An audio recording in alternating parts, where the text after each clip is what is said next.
Let me ask you something.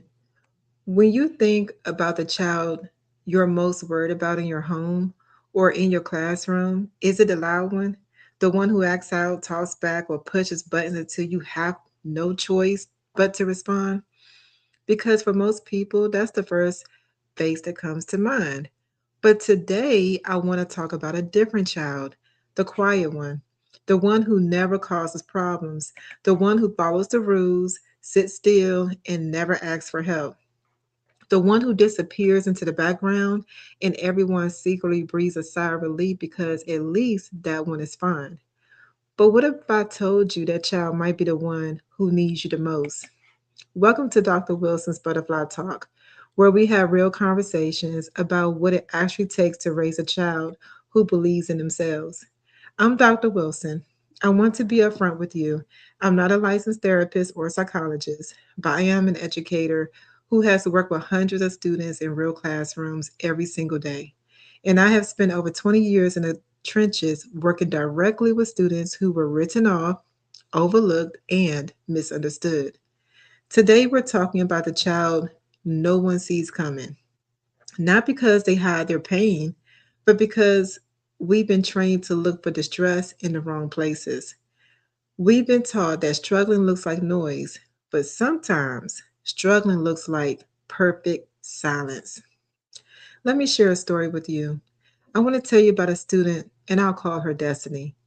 Destiny was every teacher's dream: quiet, organized, never late, never rude, always did what she was told. Her teachers loved her, even me. Her grades were okay, not spectacular, but passing, and nobody worried about Destiny. Nobody until me. I actually worried about her when I saw the sadness on her face. Now, a lot of students can hide behind a smile, but when you see what's really behind that smile and there is a hint of sadness, that is what got my attention with Destiny. Something about her stillness didn't sit right with me. She wasn't at peace. She wasn't really confident, looking on her face. It was more like bracing herself. Like she had learned very early that the safest thing to do was to take up as little space as possible. One afternoon, I asked her to stay behind, not because she was in trouble, but just to talk. I was really concerned. I asked her how she was really doing. She looked at me like no one had ever asked her that before. And then, very quietly, she said, I just don't want to be a problem for anybody. She was 10 years old. And in that sentence, I heard everything. I heard a child who had decided that her needs, her questions, her confusion, her fear were a burden. I heard a child who had learned to disappear in order to survive. Destiny wasn't fine. She was exhausted from pretending to be. So I realized here's the real problem. Here's what we got wrong about quiet children. We mistake compliance for well being. We assume that because a child isn't acting out, nothing is wrong. But there is a whole world of pain that can live inside of a child who has simply learned to go underground with it. It looks like the child who never raises their hand, not because they don't have questions, but because they've decided their questions aren't worth taking up anybody's time.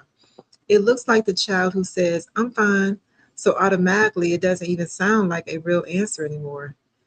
It looks like the child who does whatever they're asked, not out of confidence, but out of fear what happens if they don't.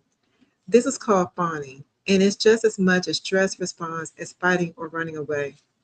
When a child fawns, when they shrink, apply, disappear, their nervous system is doing the same thing it does in a child who is exploding. It is trying to stay safe. The only difference is the direction it goes. The explosive child says, I will push the danger away. The fawning child says, I will make myself so small the danger won't notice me. Both are children in survival mode. Both need safety before they can learn. One just gets our attention first. And here's the hard truth: the child who never asks for help is often the child who needs it the most because they have learned somewhere that asking is dangerous. So here's my solution. What can we do today? Three things: practical, free, and grounded in what these children actually need, which is mostly not just praise for being quiet, but it's permission to take up space.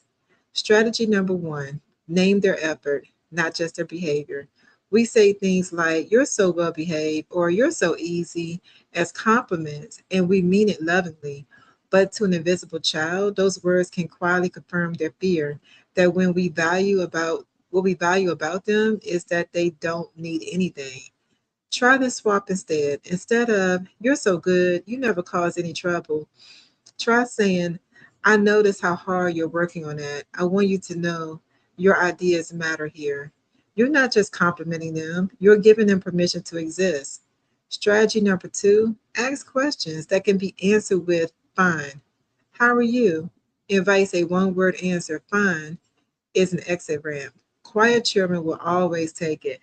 Ask questions that require them to actually respond, like, what was one thing today that felt good? What was one thing that felt hard? Or if you could change one thing about how today went, what would it be? These questions send a message. I'm not looking for a report card on your behavior. I'm looking for you, the real you, and I have time. Strategy number three: let them see you get things wrong. Children who are afraid to fail need to see that failure is survivable. And the most powerful teacher for that is you. Let them hear you say, "I got that wrong. Let me try again."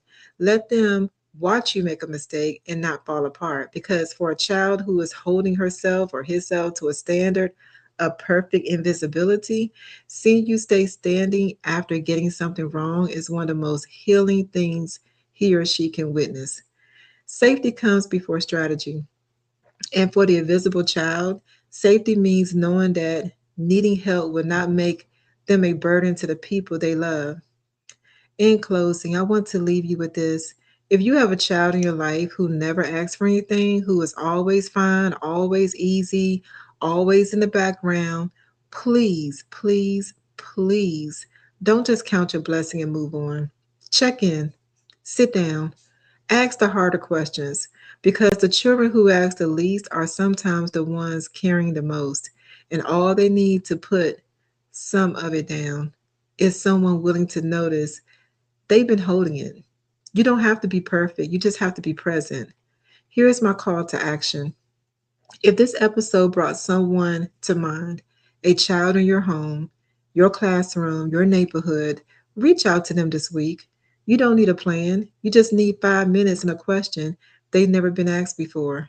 Share this episode with one other adult who works with children, not five, just one, because one person who hears this might change the way they see a quiet child tomorrow morning.